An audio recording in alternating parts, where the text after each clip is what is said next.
Esto que acabamos de ver y el Xirigüelu de Naves. Xirigüelu de Naves. ¿Y un baile? En realidad hay una danza. ¿Qué diferencia hay entre un baile y una danza, Santi? Una danza es algo que lleva unos movimientos, ¿no? Que se puede confundir con el baile, pero está ritualizado, requiere unos ensayos, lleva una coreografía cerrada, atiende una estética concreta, en plan, todos tienen que ir más o menos igual, tal, llevan indumentaria y sobre todo, aparte de puntualizar que es una danza, hay que puntualizar que no es tradicional, sino folclórica. Eso es otra cosa importante porque tradicional, cuando estamos hablando de folclore en general, cuando atiendes a la palabra tradicional, es que se dio y fue evolucionando de generación en generación y por lo tanto no tiene un autor concreto. Que el caso del Xirigüelu sí tiene un autor que está vivo y está en mejor forma que yo.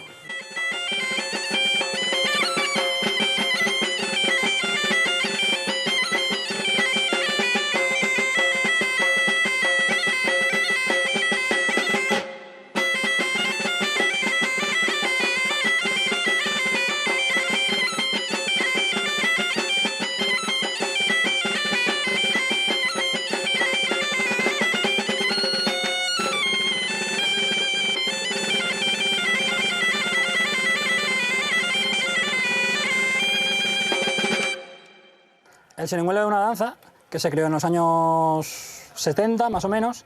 En estos pueblos antes no se bailaba, pero cuando se empezó a bailar eran las mozas y llamaban a los del grupo de baile pericote y solían venir pues, el gaitero y un par de mozos a bailar sobre todo el pericote. Luego, un personaje concreto, Juanma, vecino del pueblo, que le quiero mandar un saludo también, fue el que lo inventó y él había aprendido la danza del Xirigüelu en el Centro Asturiano de Madrid. Cuando vino para acá, quiso integrarlo, eran parejas enteras, eran a mozo por mujer, pero no había hombres suficientes, entonces arregló esa coreografía y así quedó. ¿Qué harías tú sin la musicología, Santi? Pues morirme de fame, me imagino. Sí. Siempre investigando, siempre buscando, tienes todo desde casa, toda la vida, sí. Lo mamaste. Toda la vida. Bueno, aquí en realidad todos que somos de la zona, como Maite también, en nuestros pueblos baila todo el mundo, se viste todo el mundo. Bueno, mi madre porque tiene un taller de indumentaria, pero si no había gente que en su casa sus padres o su abuela o su tal cosían para el traje de ramo, que llamamos aldeana. Aquí es algo que es muy común, no es que sea un caso raro. Maite, ¿y este Pendueles? Pendueles, sí. ¿Y estás en el grupo con Santi, sí. Maite, ¿cuánto tiempo lleves con el grupo? No sé cuánto llevamos, 3 años. 3, 4 años. Sí, 3 o 4 años. ¿Y cómo llegaste? ¿Cómo lo conociste? Bueno, ya le conocía de anterior, de haber bailado en otras formaciones, y bueno, le conocí así. Oye, allí en Pendueles cantáis también que fandangos y ya lo mismo que el ramo. ¿O no, es diferente completamente. Tampoco lleva. No. El ramo es una cosa, es una tradición que luego implica el ramo, o sea, un ramo de panes, luego implica la bendición del ramo en la iglesia, o sea, es como sacramental. Y luego el fandango es aparte, el fandango son los bailes que todos los años se baila después de que acaba el día grande. Para empezar a bailar, lo primero digo viva, viva el valle de Pendueles y la flor de siempre viva. Para empezar a cantar, llamo a la Virgen María, que me ayude con su gracia, yo no puedo con la mía. Para empezar a bailar, permiso le pido al pueblo, al regidor, al alcalde y al señor cura primero. La gaita en esta zona es importantísima también. Importantísima, sí. Siempre lo fue, vamos. Aquí, bueno, no se concibe una fiesta sin gaita. Es un papel ritual imprescindible. Si es verdad que no hay tantos gaiteros que con el oficio de gaitero como gustaría, porque en realidad me incluyo y seremos unos 5 o 6 que nos dediquemos a ello en las fiestas y tal. Que toquen la gaita como instrumento, gaitistas, que llamo yo, eso sí, hay muchísimos. ¿Gaitistas? Gaitistas. Gaitero implica un oficio. Son tonterías mías, pero bueno, tiene su sentido. Y bandas de gaitas aquí hay muchas y con muchos músicos. Pero gaiteros que se dediquen a tocar las fiestas con conocimiento, pocos.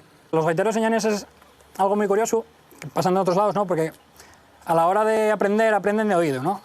Entonces hay una línea muy clara, entonces no puedes mencionar a uno sin que venga el otro detrás. Entonces podemos decir que en realidad el más importante de la zona fue Manolo Rivas, el gaitero de la Portilla, porque fue el que enseñó a Ignacio Noriega, que fue el que tocaba aquí cuando yo era pequeño, el gaitero de San Roque la Cebal, Pancho Galán, gaitero de Llonín, Paco González de Pimiango, bueno, de San Pedro de las Bajeras, que en Pimiango. Entonces, bueno, no se puede mencionar a uno sin el otro, pero a mí personalmente, porque tocaba en mi pueblo, Ignacio Noriega. Sacaste provecho de la gaita también en esta época tan difícil, Santi. Bueno, ¿Cómo fue lo de fin de año, lo de Navidad? Lo de Navidad? No, eso estuvo muy bueno. A ver, es que es algo curioso.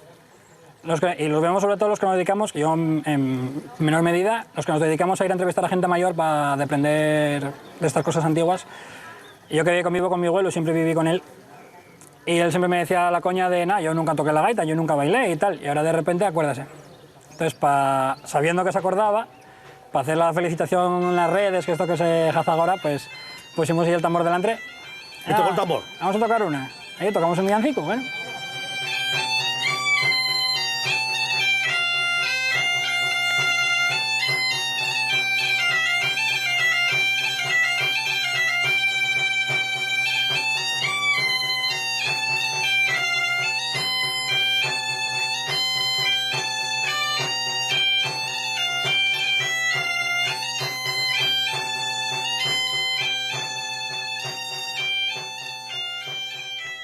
Contadme de la Jota Alcuera. La Jota Alcuera es una danza basada muy fielmente en la jota y el ligero como se bailaba aquí. De hecho, la historia es que el grupo de baile Pericote, que es de los más antiguos de Asturias, que se fue montando, desmontando varias veces, pero bueno, en su día, con, por ejemplo, Ignacio Noriega la gaita, personaje importantísimo en el Oriente, o Ángel Purón, que fue director, y le quiero mandar un saludo porque fue el que me contó todo esto.